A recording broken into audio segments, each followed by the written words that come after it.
Hello everyone and welcome to today's session, Smart Metering, the Evolution of STS, presented by the STS Association in partnership with ESI Africa and Smart Energy International. My name is Nicolette Pomper van Zyl, editor of ESI Africa and your moderator for today. With more than 60 million STS prepayment meters deployed worldwide, the rapid advancement of two-way communications between metering devices has enabled the ongoing evolution of the STS technology to form part of an advanced metering infrastructure.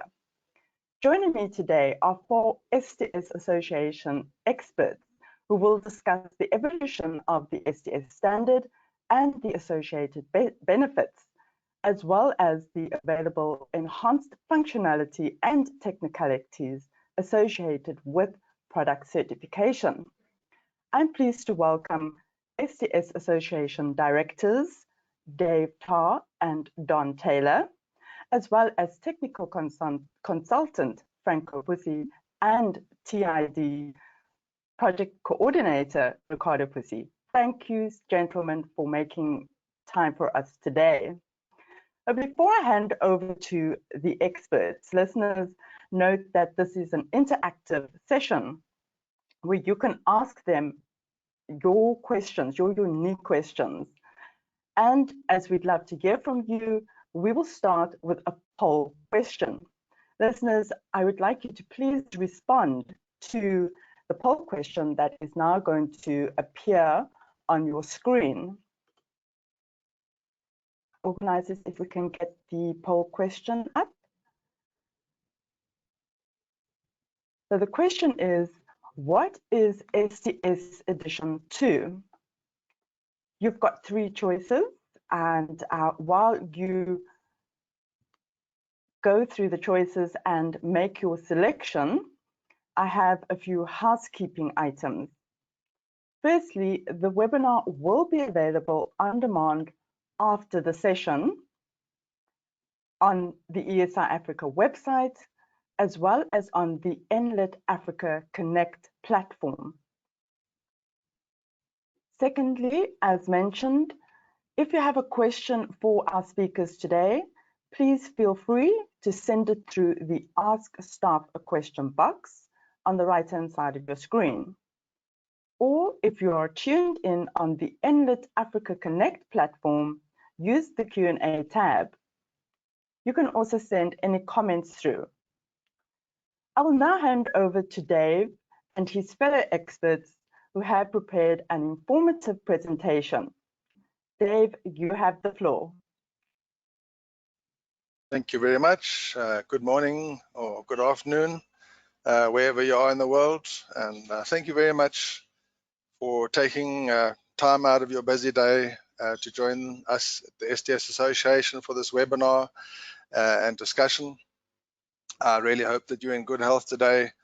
I know that these are very uncertain times because of COVID, so please take care of yourself. So I think the objective of this webinar is to give you some insight into important developments in the STS specification, developments that we believe facilitate the convergence of STS prepayment and smart meters, and which enable the transmission of the STS token and other commands to meters, especially when they form part of the smart meter or the AMI environment. And AMI stands for Advanced Metering Infrastructure. Next slide, please. So just by way of an overview, looking at the specifications and the standard, the STS standard defined by the IEC 6205541 has been in place for more than 20 years now. And of course, during this same time, the DLMS User Association has been developing and publishing their own set of standards defined by the IEC 62056 suite or series of specifications for use in smart metering. And DLMS stands for Device Language Message Specification, That's what DLMS stands for. And essentially, it's a standard language, just like STS is a standard language for prepayment meters. DLMS is a standard language for smart devices. And DLMS and STS alike need a globally accepted language or standard. And the reason for this and the benefits of this essentially is interoperability and peace of mind for utilities or people using the technology. So that's very important, the open international standards of both DLMS and STS alike. Thank you very much. Next slide, please. So if you look at the evolution of STS, to date, something like 60 million STS prepayment meters deployed worldwide. And I don't need to tell you, I think, that over the last decades, 2 decades, how the advancement of communications has changed all our lives. And definitely, I think the same advancement in communications has helped, especially between two-way communications of metering devices and systems, and has now enabled, I believe, this evolution of the STS technology, especially when the devices form part of this advanced metering infrastructure, or AMI, or smart metering infrastructure as such. Now, the STS token, as I'm sure you're all aware, has traditionally been entered into the keypad on the STS prepayment meter or the customer interface unit if it's a split meter, for example, and nothing changes. That's still possible. That still is supported by STS, no question about it. But now this advancement in the communication makes it possible now for the STS token to additionally be transmitted remotely from AMI system or the prepayment system if it has that functionality built into it via this AMI communication gateway. And that, I think, is triggered the evolution of the STS and what we wanted to talk to you about today. Next slide, please. So looking at the DLMS token gateway, as we call it, if you're a user of STS or a developer of STS technology and you want to make use of smart metering standards, what the STS Association did is started the process of developing companion specification for the integration of STS into DLMS. So the STS Association a while back also approached the DLMS User Association and requested the inclusion of a token gateway to support our STS protocol.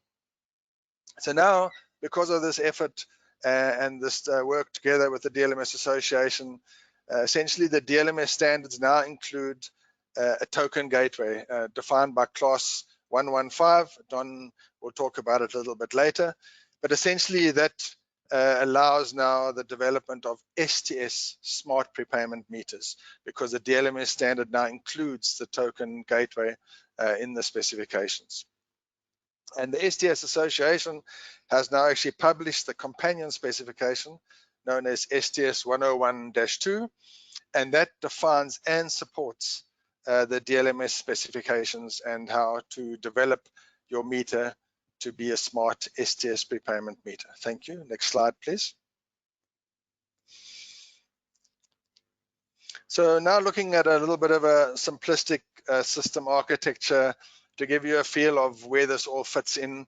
See, on the right-hand side is your traditional STS prepayment vending system, and as I've mentioned, and I'm sure you already know, that STS is defined by IEC specification 6205541. And this STS vending system, as has been the case for decades, the token that it generates may still be added into the keypad on the prepayment meter or the customer interface unit. You know, if you've got split meter where your keypad's separate, nothing changes there. So that is the traditional STS prepayment system. Now on the left-hand side, what you see there is the advanced metering infrastructure, or AMI systems, or smart meter systems. Some refer to head-end systems. Either way, it's a smart metering infrastructure environment. And typically those systems are using DLMS specifications defined by the IEC 62056, as I mentioned before. And the advanced metering infrastructure on its own, on the left-hand side, essentially is communicating with metering devices, either via a data concentrator, also known in the industry as a network gateway. So that's one data concentrator to many devices, or you can also have point-to-point communication if the STS smart meter has got a modem or some other means of communication where you can directly communicate via the wide area network using DLMS commands. And if you look at the AMI environment, typically what is being read from the smart meters or smart STS prepayment meters is energy data, events, fraud events, all sorts of valuable mains quality information, load profiles, synchronizing the time, the real-time clock, for example, in the meter, billing profiles, time of use tables, sending commands, for example, to disconnect or reconnect the supply control switch. So those are all typical activities or functionalities, I guess, from the AMI environment via the wide area network, via data concentrators and so on. So now putting this together with the DLMS token gateway, what you can see there in the middle is that the DLMS token gateway now enables that STS token from the STS vending system to be wrapped in a DLMS message and sent via this AMI infrastructure, via the gateway or point-to-point to the STS smart prepayment meter, which then essentially unwraps, you can say, the DLMS package and decrypts the STS token as normal. So the true benefit now that you can see is the end-to-end communications via the advanced metering infrastructure, via the gateways and communication networks, but still allowing the traditional STS token being entered into the keypad. And that's really what the STS and the DLMS token gateway is all about, and where it fits into the architecture. You can also see there above the red text that the companion specification STS 101-2, which Don will talk about a little bit later, that kind of defines the functionality and how to develop this in your systems and your meters. Thank you very much. Next slide. Now, with this evolution and the convergence, I guess, of smart and STS together, there's some incredibly powerful benefits for utilities, electricity service providers, whoever's using the technology. And the reason for this is that smart meters and prepayment meters have these flexible account modes. For example, they can be configured to work in prepayment mode or post-payment credit mode, as some have referred to it over the years. So the meters may be configured in a flexible way to suit the utility needs. With the communication now and the DLMS token gateway, the STS credit and engineering tokens can be remotely transmitted via the AMI system to the meters.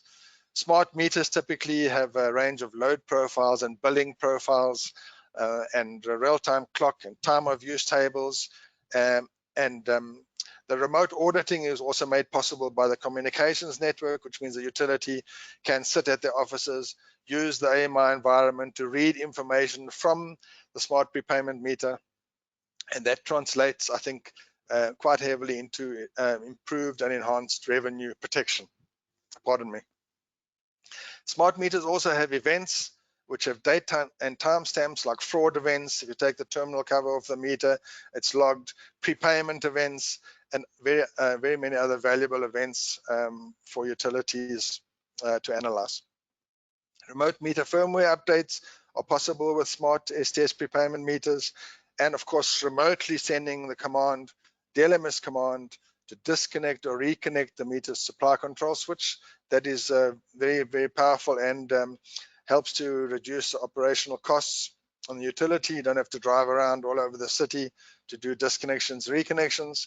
And of course, the remote transmission now of the STS tokens because of this DLMS gateway. And I think all of this, in summary, and it's just some of the functionalities that typical smart STS prepayment meters could have.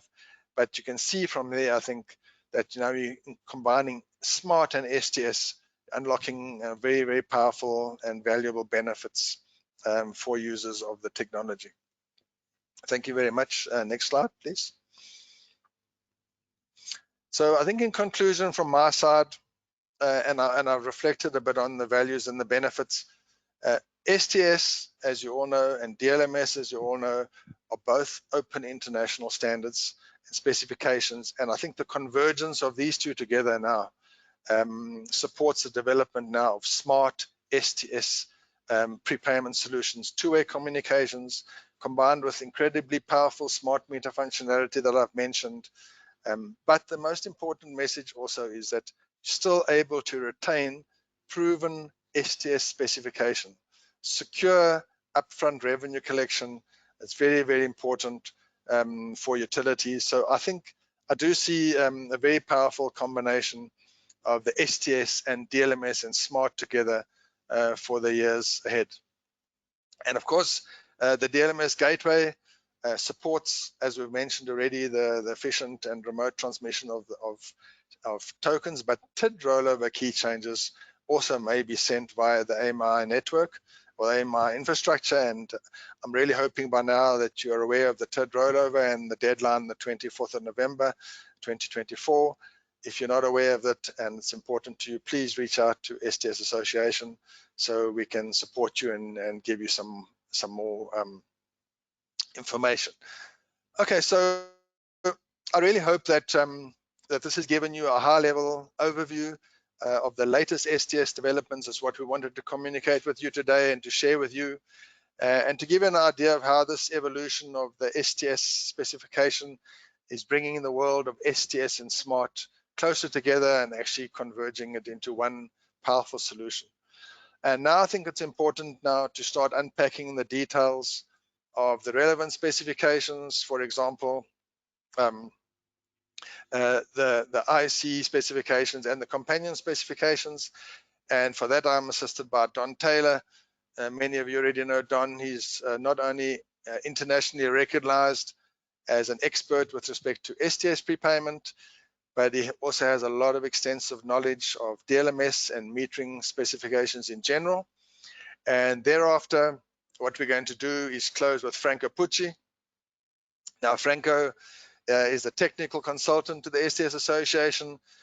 He spent his lifetime immersed in STS prepayment specifications and technology, and has also developed extensive certification processes and tools for the STS Association.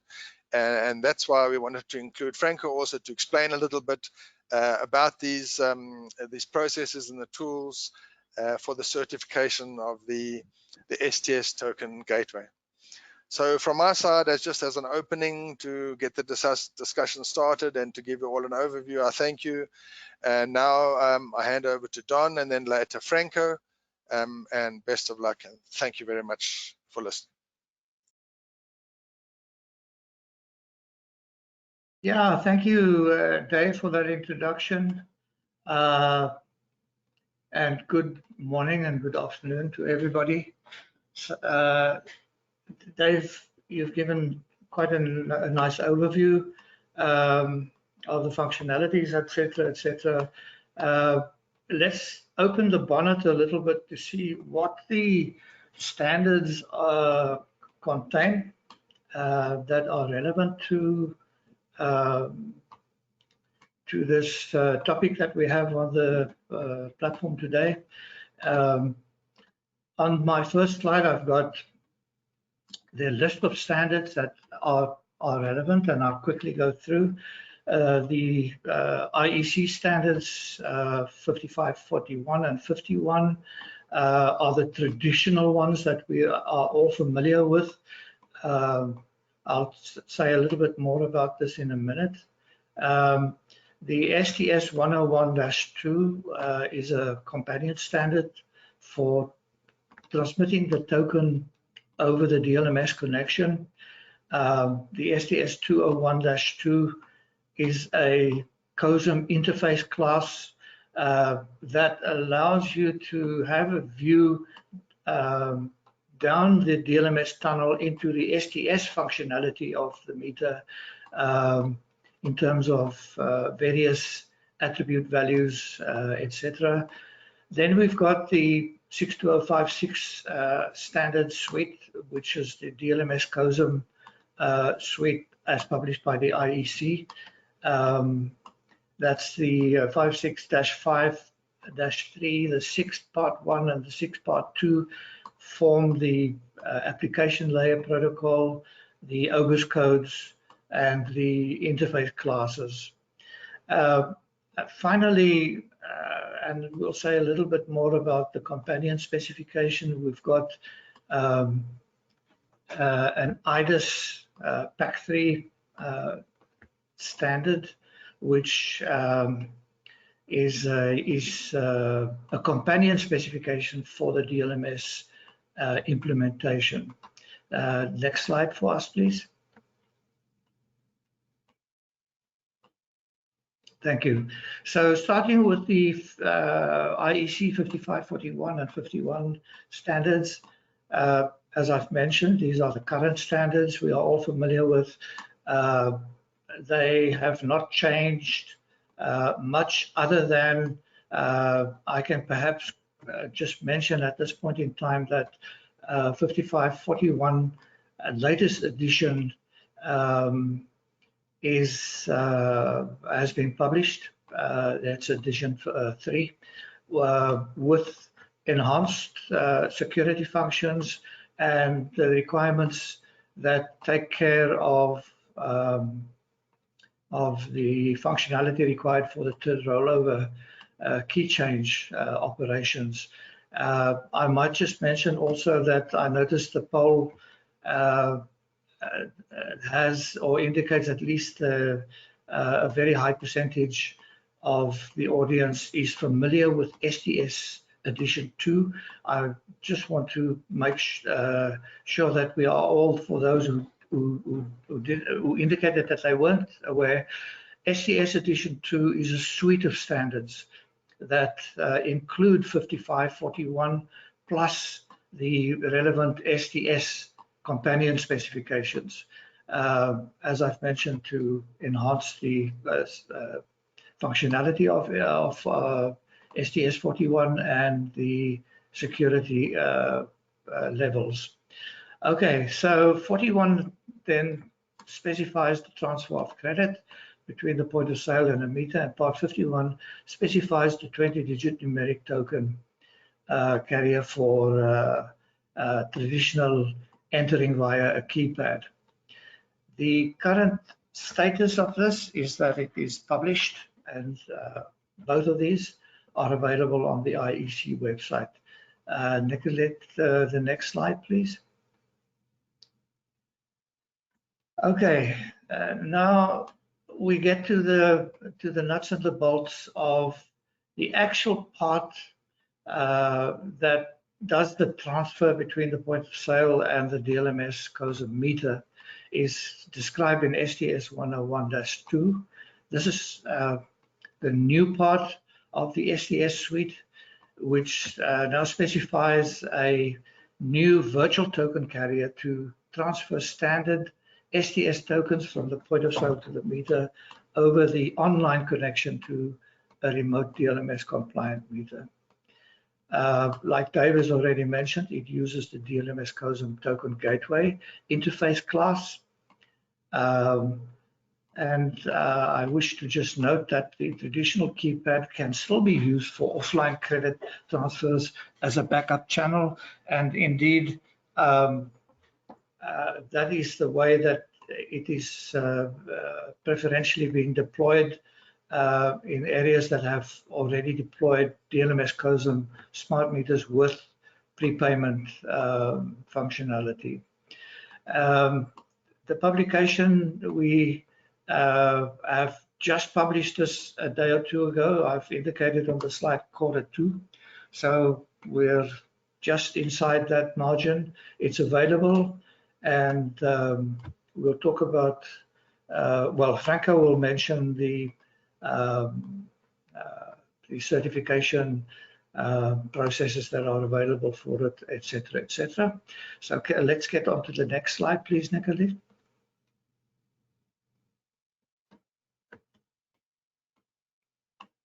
Nicolette, the next slide, please. Okay, we've got it. STS 201-2, as I've mentioned, is a interface class for remotely reading STS status in a smart meter. Like Dave mentioned, there are a lot of functions that the DLMS COSM arena brings to a smart meter. So one needs the convergence of STS and DLMS. Their interaction and existence inside the meter is now very important for the utility to know from time to time. It can read this interface class remotely and determine what is happening inside the STS functionality of the meter.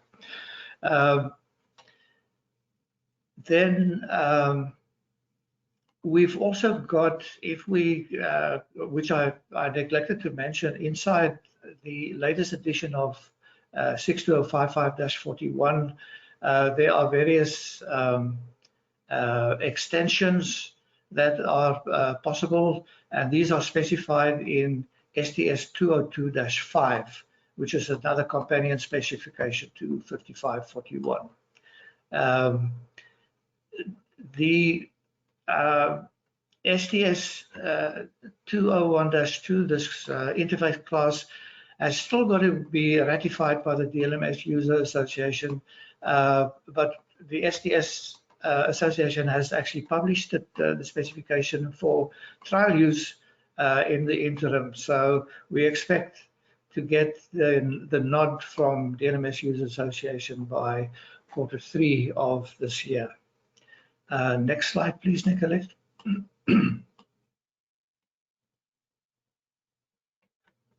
So let's take a look then at the 62056 suite of standards in the DLMS aspect of the meter.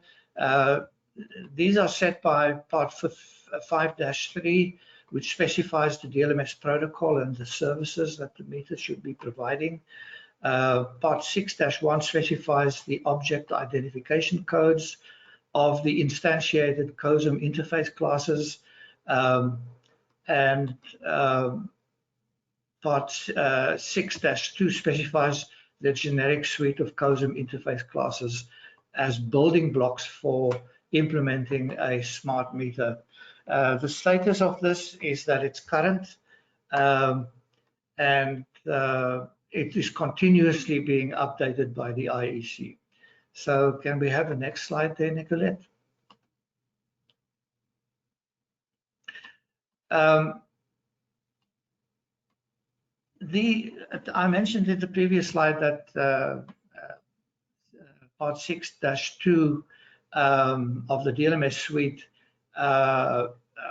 specifies a whole suite of building blocks. If we imagine that we want to build a smart meter akin to baking a cake, the Part 6-2 contains all the building blocks as the ingredients of this recipe, and the actual recipe to put these ingredients together for a specific type of cake or a specific implementation of smart meter. This is contained in the companion specification IDIS Pack 3. It's the only companion specification currently open to the industry. The other way to do this is to have a companion specification per utility or per country, depending on the actual implementation. But we promote the IDIS Pack 3. So this is very well recommended then for use as an open standard for countries to adopt and to ensure certifiable interoperability of smart devices for countrywide smart metering implementations. The IDIS Pack 3 is a current specification. It is currently undergoing some development work for inclusion of prepayment functionality, etc., etc. So keep your eye out for this space. Can we have the next slide there, Nicolette? Okay, so at this point, I'm going to hand over to Franco, who will briefly discuss the certification aspects of the STS meters and inclusive of the DLMS functions in the meter, and specifically the DLMS gateway. So I hand that over to you, Franco. Thank you, Don, and good morning and good evening and good afternoon to everybody out there. Thank you very much for attending. Obviously, with the publication of any specification, there needs to be a way to certify that the product that you've designed complies with the specification, and particularly where you have an open standard, where you get users, manufacturers, designers from all over the world implementing such a standard. Now, obviously, the STS Association wants to do the same. We currently do it with STS meters, where we will certify your meters to be STS compliant, that is compliant to the IEC 62055-41 standard and any companion specs that you elect to certify. We naturally need to do this with the DLMS as well. Could you move to the next slide, please? So as a result, what we've done is we've developed several test suites, simulators to be able to do this. So we are currently working on a virtual meter simulator that will support the DLMS protocol. The reason for this is simple. We do not have any meters that currently meet the requirements of the STS over DLMS specifications. So we will develop a virtual meter that does this. Hopefully sometime in the future, we will get some samples from manufacturers who do support the STS over DLMS system so that we can do some trial tests. That would be very useful to us. But for the moment, we will develop a virtual meter to do this. Then we obviously need to develop a test suite to certify that meters that use the STS token gateway are in fact compliant with the specifications. We are currently working on several compliance test documents to be used for certification testing, and those are the numbers there. Those will cover both EA07, the current encryption algorithm, and EA11, the much stronger algorithm. They will cover both. So if your meter complies with either of those two, you can get it certified, or if it complies to both, you can get it certified. A point of sale typically should comply with both, but not necessarily. It's not mandatory. Don has already explained the STS 201-2, defining a set of attributes, and 101-2. Those have both been published now. However, the certification and tools are not yet available, simply because we were waiting for the publication of those two documents in order for us to go ahead and continue. Some work has been done, for example, on the specification documents and on the virtual meter, but there's still quite a bit of work to do before we have a full test suite available, and that will only become available once the 531 set of documents are published. They've been voted on by the general membership, and any technical changes have been made. Only after that time will the documents be stable enough for us to be able to complete the set of test harnesses and test suites. Now, I've mentioned their availability Q3 or Q4 2021. That may or may not be pushed out, depending on when we can get the rest of these published and when we can get the relevant feedback, and also when we can finish the simulators necessary to support the certification. The next slide, please.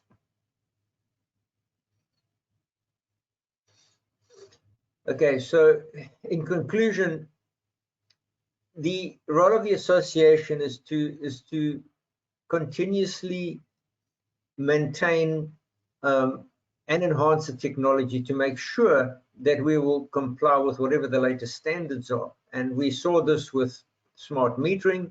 It came about over the last 5, 6, 7 years, and the STS Association, in order to keep pace with it, introduced our gateway into DLMS. We obviously want to make sure that our STS members get all the benefits of evolving technology.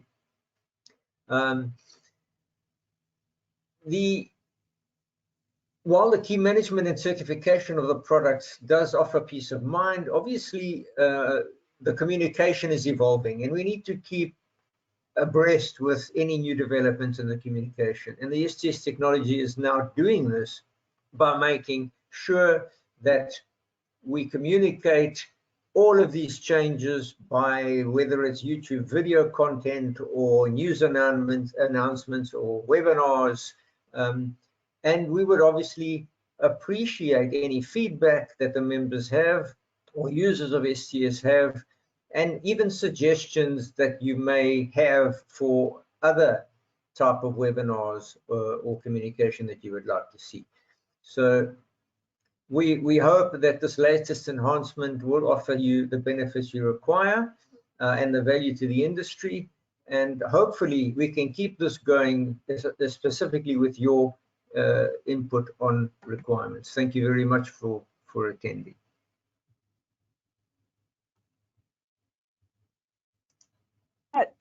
Thank you so much, gentlemen. So, listeners, now that we have heard from the experts, we have another poll for you to please respond to. The question we are now asking you is, if you are a manufacturer of metering devices and or systems, are you currently using or likely to use STS and DLMS gateway in future? While you respond yes or no to this question, listeners, this session has been set up to give you as much knowledge on the STS as possible. So please take this opportunity to ask our guest speakers a question or add a comment using the Ask Staff a Question box on the right-hand side of your screen. Or you can use the Q&A tab if you are tuned in via the Enlit Africa Connect platform. If we don't get to your question, listeners, we will definitely follow up afterwards, as our experts want to share their knowledge with you on this particular topic. And I now see that we have already a few questions queued for response. So let's, if everybody can please come onto camera, we can proceed with the questions that have been coming in.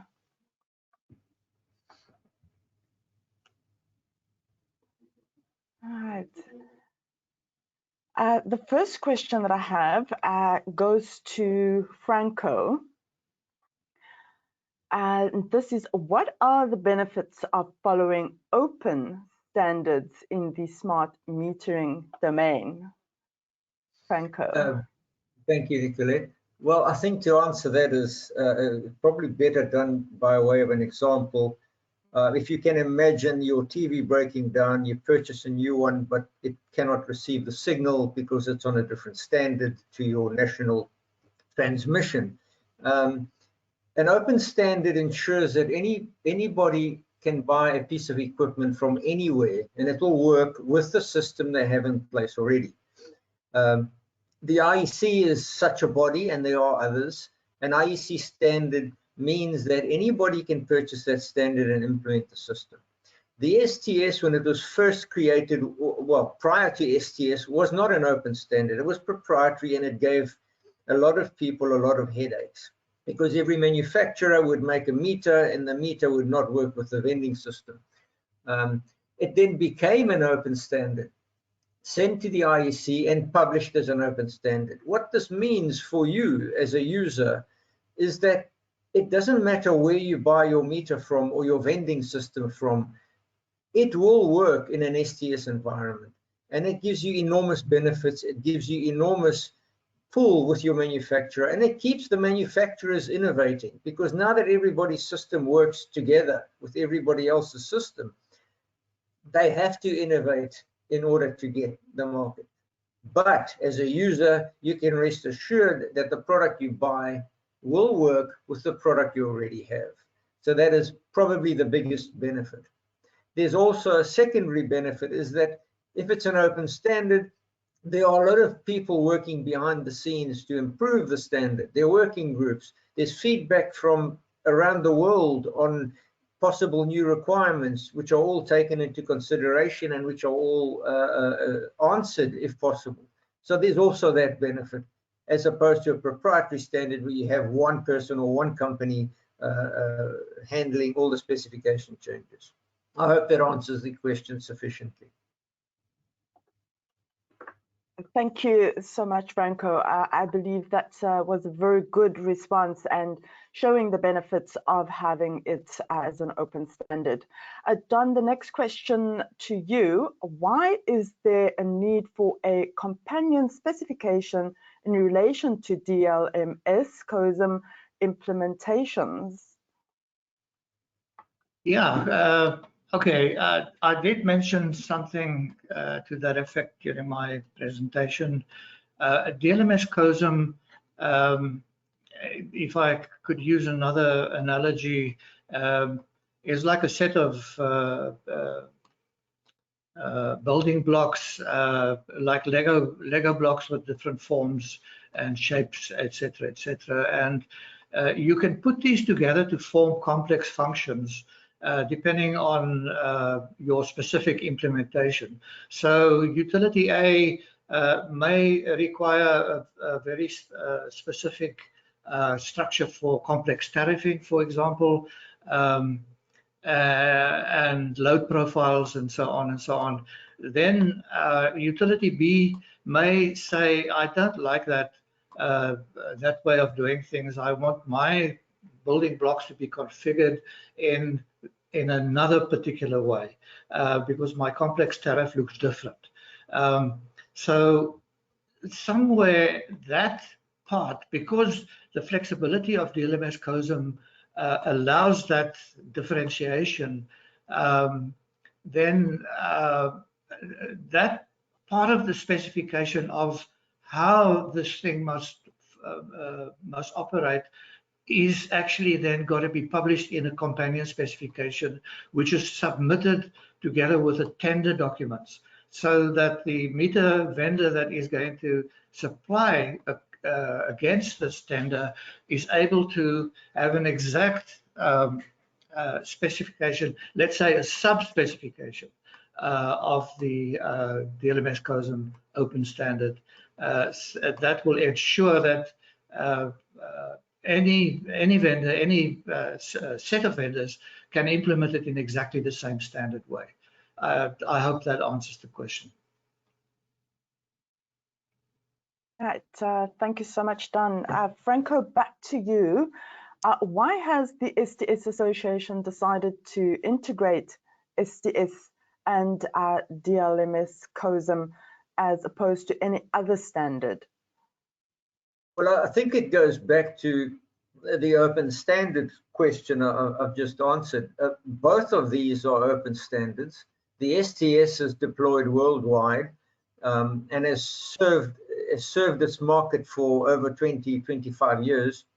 The DLMS standard is now serving a change in technology, AMI, as Dave mentioned earlier, and also as Don mentioned. We've progressed to a stage where people want to be able to communicate with their meters by sitting in their office, and also introduce a meter reading, and also introduce complex tariffs. Now, that was originally not, and it still is not, part of the STS domain. So as soon as this technology evolved to AMI, then it kind of made sense for us to talk to the DLMS Association and say, listen, a lot of people are still using STS, and they will do so for many years.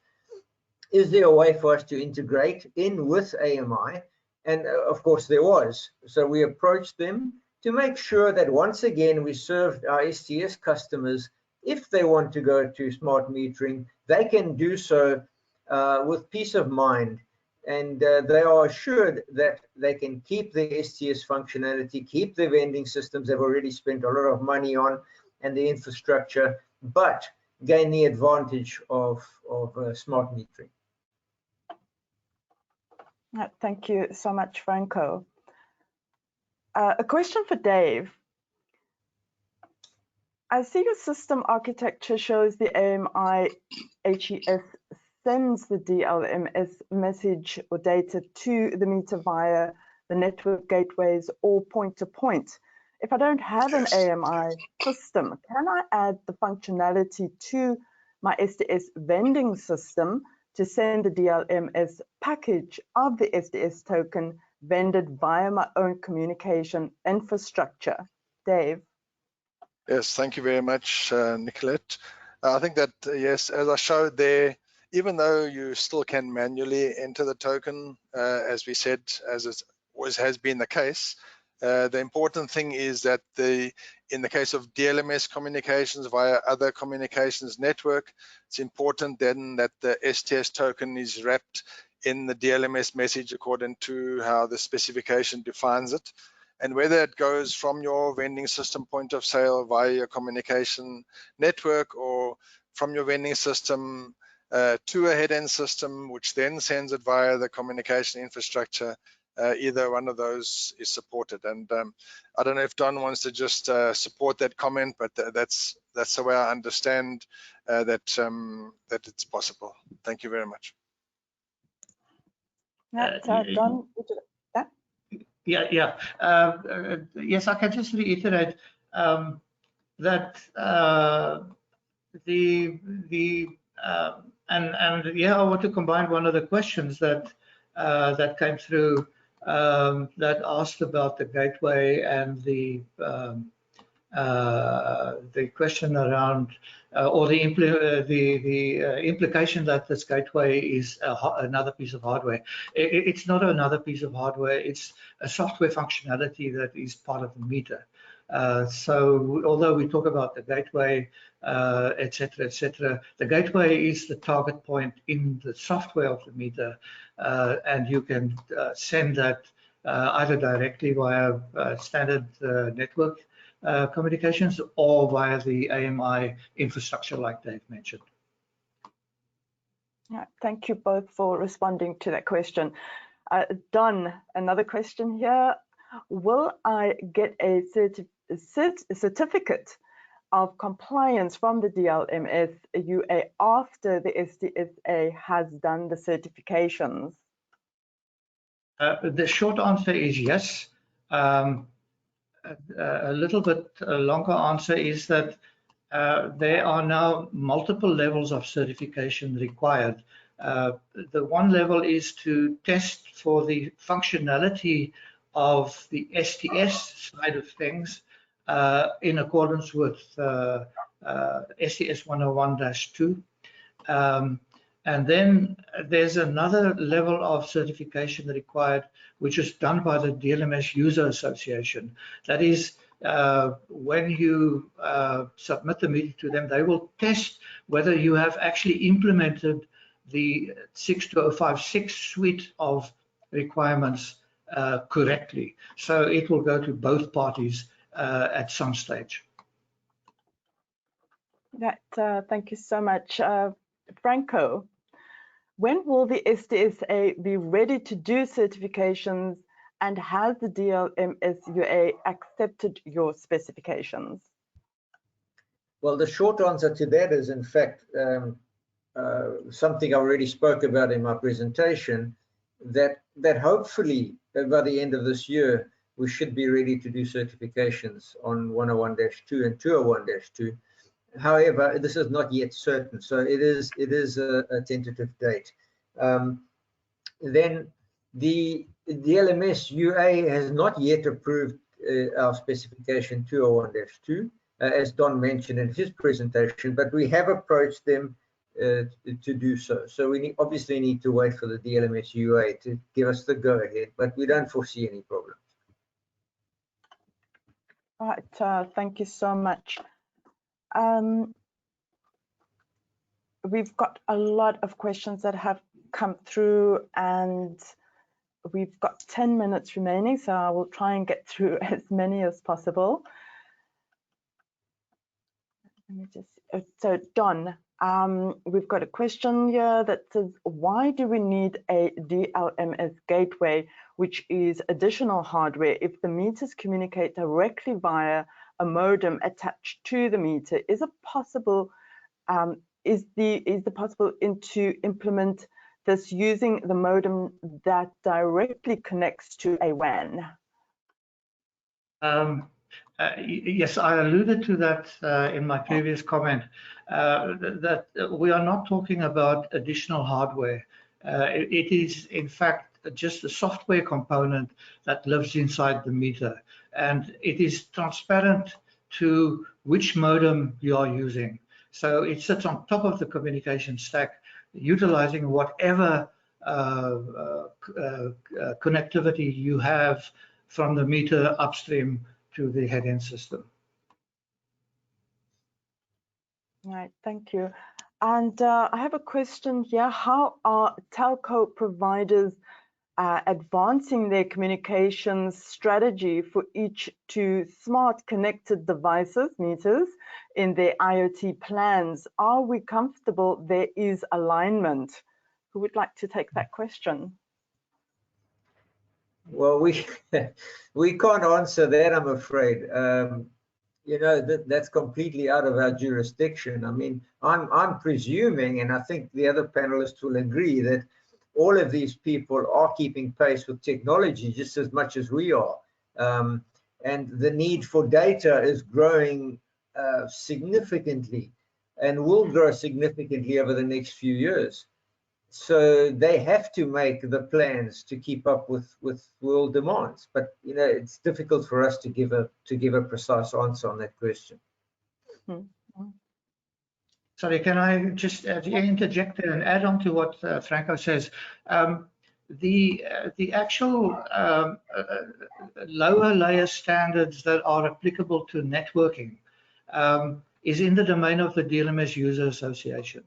And they are also published as IEC standards in the 62056 series, dealing with power line communication, GSM networks, LoRaWANs, Wi-SUN, just to name a few. They are all specified in the 62056 standards, and they include the IoT world. So not to say much more about that, but refer the question to the IEC. All right, thank you so much for responding to the question. I have another question that I think is very applicable in today's world as to what's happening with distributed energy resources. Is it valid for net metering too for customers' rooftop solar and grid connected premises?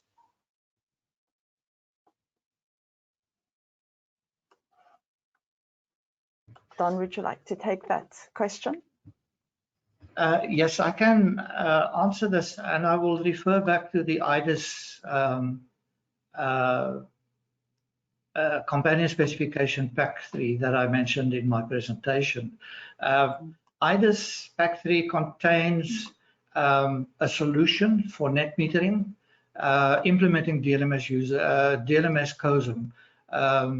That will take care of, and it is currently being looked at to incorporate prepayment into that scheme of things. So the short answer is yes, you can do net metering with DLMS COSM, but my reference is IDIS at this point. All right. I have a question around international meters. Are there still prepaid meters being supplied internationally that don't comply with the STS standards?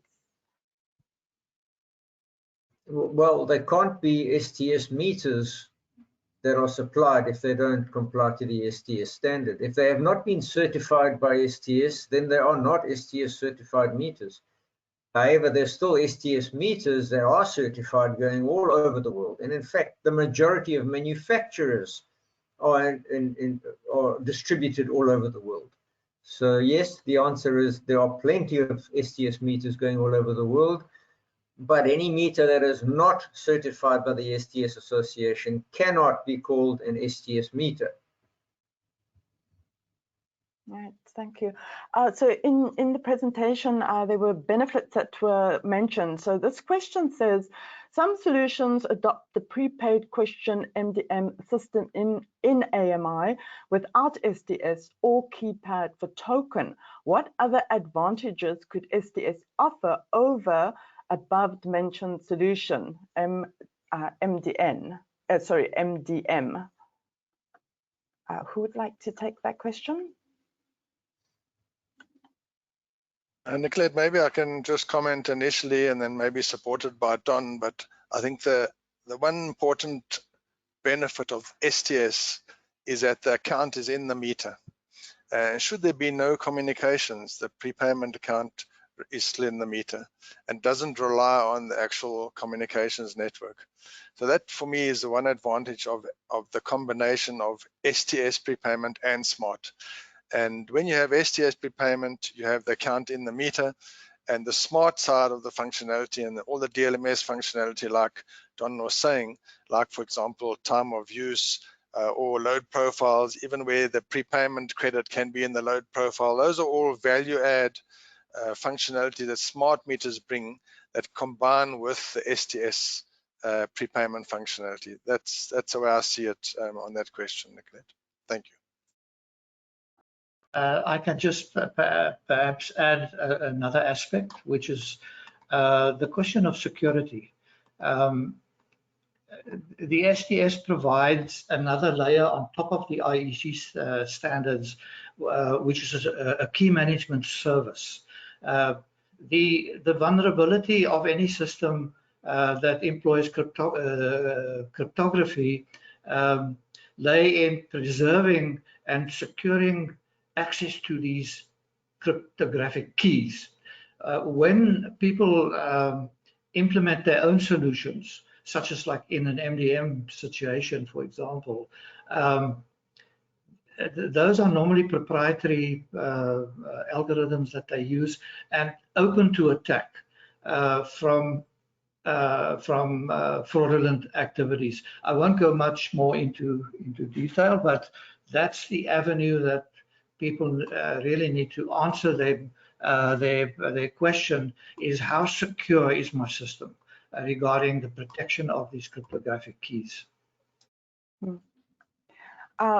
Gentlemen, we have basically come to the closing of our webinar. So I would like to give one of you an opportunity to leave the audience with a closing statement.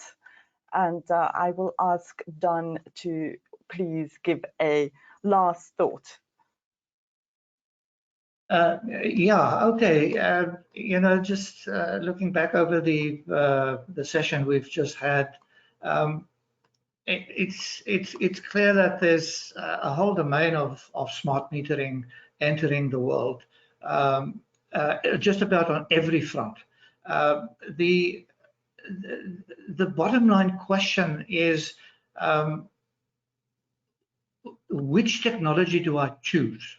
That's the dilemma for utilities today, and I think the bottom line answer to that from the STS Association's perspective is that we've got proven technology for the STS token transfer, the credit transfer, etc., with existing infrastructure that needs to be maintained, the asset value of that needs to be maintained, and then introducing the smart element of the meter, like we presented through today. The message is simply look at open standards, don't get locked into proprietary solutions, which you will have big problems with down the road. So I will invite everybody that's on the audience today to send their questions, and we will try and answer them, even though we couldn't get through all of them today. Thank you. Right, thank you so much. Well, on behalf of the STS Association and ESI Africa, I thank today's speakers for sharing their valuable insights with us. And I'd like to remind the listeners that a recording of today's webinar will be available on demand on the ESI Africa and Smart Metering International websites, as well as the NLIT Africa Connect platform. I look forward to engaging with you in the future. Please stay safe and keep well. Goodbye for now.